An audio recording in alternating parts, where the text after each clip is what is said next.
Ça fait 7 ans que les propriétaires de l'Inox Grande Allée pensent à ce projet-là. Une usine de brassage, mais également un restaurant. Et enfin, il ouvre ses portes, l'Inox Bouffe et Houblon. Juste tout près de chez nous, toute la Haute-Saint-Charles va pouvoir en profiter. Et en plus, il y a un gars du Lac-Beauport qui est brasseur ici depuis des années, Jean Lampron. On va le rencontrer. Jean, tu viens de Lac-Beauport et tu es un des brasseurs les plus anciens de la ville de Québec, tout comme la brasserie L'Inox. Et peut-être que les gens ne le savent pas, mais l'Inox est né en 87, toi, tu es arrivé en 90. Exactement. Il n'y en avait pas de brasseur ou presque pas ici, là. Presque pas. C'était nouveau. En 87, c'était l'arrivée des microbrasseries. Il y avait déjà quelques microbrasseries industrielles, mais les brasseurs artisans, c'était vraiment nouveau, là. Avec mon permis, on a le permis 02. Qui était permis 01, Cheval Blanc à Montréal dans la même année. Fait que, oui, on est les premiers à Québec. On pouvait manquer de bière des fois là, à l'Inox sur Grande Allée pendant le festival d'été. Est-ce qu'on va en manquer dorénavant? C'est quoi les capacités qu'on a ici? Si on manque de bière, là, on va avoir un beau problème. J'espère qu'on va en manquer, mais on a une très belle capacité de production ici. Écoute, c'est 10 fois plus de capacité de production que sur Grande Allée. Oui, Étienne est en haut. Fait que c'est lui qui supervise là, la brasse. Là, il est rendu à la dernière étape de la brasse. Fait qu'il est au tourbillonnage. Et puis pendant ce temps-là, bien, il y a Alex qui est caché en dessous d'une cuve, qui est en train d'assainir la cuve pour la préparer au transfert pour l'amener en fermentation.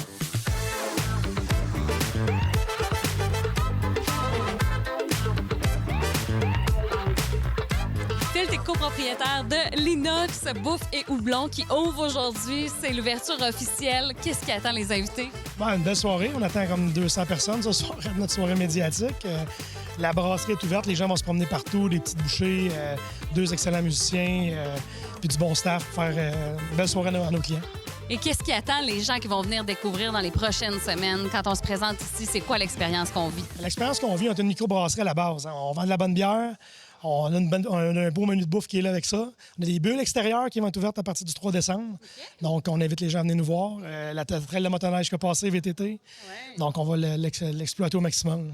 Puis là, ça fait 7 ans qu'on attend. Comment ça a été long comme ça? Ce projet-là, c'est pas 7 ans, mais on a travaillé depuis 2021 sur ce projet-là. Okay. C'était long d'avoir un permis de construction avec la ville. Quand même pris 2 ans et demi. Par la suite, bien, la construction, ça a pris 1 an. Donc, travail acharné. Je pense qu'il faut être acharné pour être entrepreneur aujourd'hui. C'est sûr. Puis toi, tes coups de cœur, là, sur le menu, qu'est-ce que tu commandes? J'aime le décor. Ouais. On a un beau décor. Le menu est simple, il est le fun. Le burger est bon. C'est sans prétention. On a une chef extraordinaire.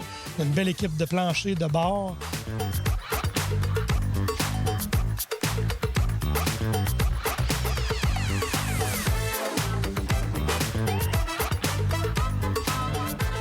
On t'a vu à l'émission Les Chefs représenter Québec. Tu étais à La Tanière avant. Tu es rendu maintenant à l'Inox, Bouffe et Houblon. Pourquoi avoir décidé d'embarquer dans ce projet-là? Bien, écoute, c'est un changement de carrière assez drastique. Je passe du gastro au type brasserie, mais tout le côté, en fait, responsabilité. Je recherche des employés, création de menus, les fournisseurs, les coûts aussi. Donc, c'est plus le côté administratif, en fait, dans lequel je me lance que le côté gastronomique.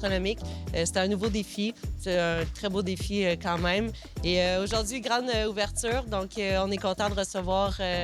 d'enfin pouvoir vous recevoir, en fait. Oui, puis là, ça fait déjà quelques semaines que vous avez reçu des gens quand même qui sont venus, les premiers, qui avaient hâte d'avoir un resto comme ça dans le coin. Parle-nous du menu, là.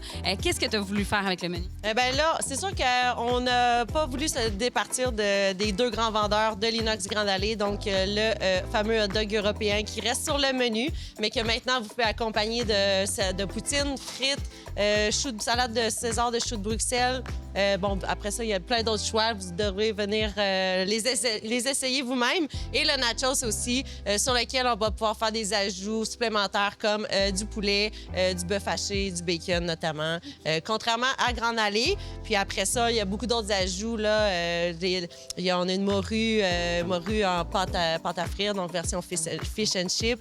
Après ça, on a les fameux choux de Bruxelles façon César qui sont très appréciés depuis le début. Et le fameux smash burger que ça, c'est notre plus gros vendeur depuis 3 semaines. Sinon, toi, tes coups de cœur personnels?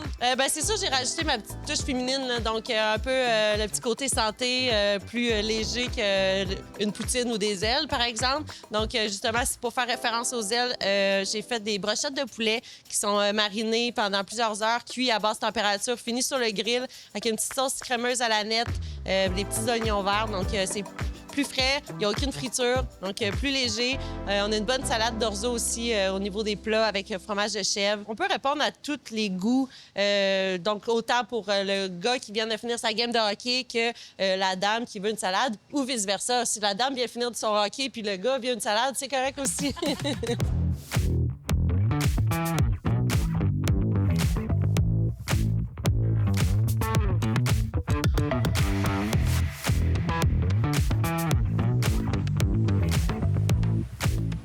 Il y a toujours des bières saisonnières, il y a toujours les bières de base, tu sais, une bonne rousse, une bonne bière blanche, une bonne lager.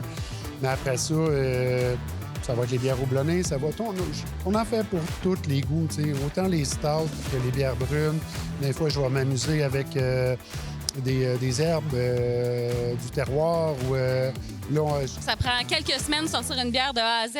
Tout dépendant de la bière, là, on parle de 15 jours à 1 mois. Ça peut varier selon la force de la bière puis sa nécessité de maturation dont elle a besoin. Là. Mais généralement, c'est ça. Entre 15 jours et 1 mois, on est capable de sortir notre bière. On te laisse t'amuser. Merci beaucoup. Si, c'est gentil.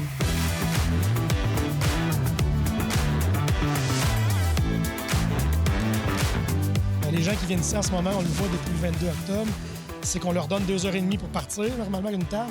Ils veulent rester. Ah oui? Ils veulent pas partir. Donc, Et au niveau de la bière, c'est quoi ton coup de cœur? là, pour le moment, on a des lignes invitées, mais on a des bonnes Nipa, de notre chum des Malco. On a la bonne bière de Rollbuck pour le moment. Après ça, on a nos amis de Pit Caribou. Puis tranquillement, on va prendre le contrôle de nos lignes. Puis on va garder des lignes invitées quand même. Les Mimosa de Malco vont rester. Les Cream Ale de Pit Caribou vont rester parce qu'on a quand même 14 lignes de fût à remplir. Ça se remplit pas un claquement de doigts. Il faut les faire, il faut que ça fermente. Fait qu'on va avoir des lignes invitées ici, c'est sûr. Dans quelques semaines, on va pouvoir commander, entre autres, la bière du guerrier. Bonne première ce soir. Félicitations pour ce gros projet qui aboutit enfin. Merci beaucoup. Bienvenue.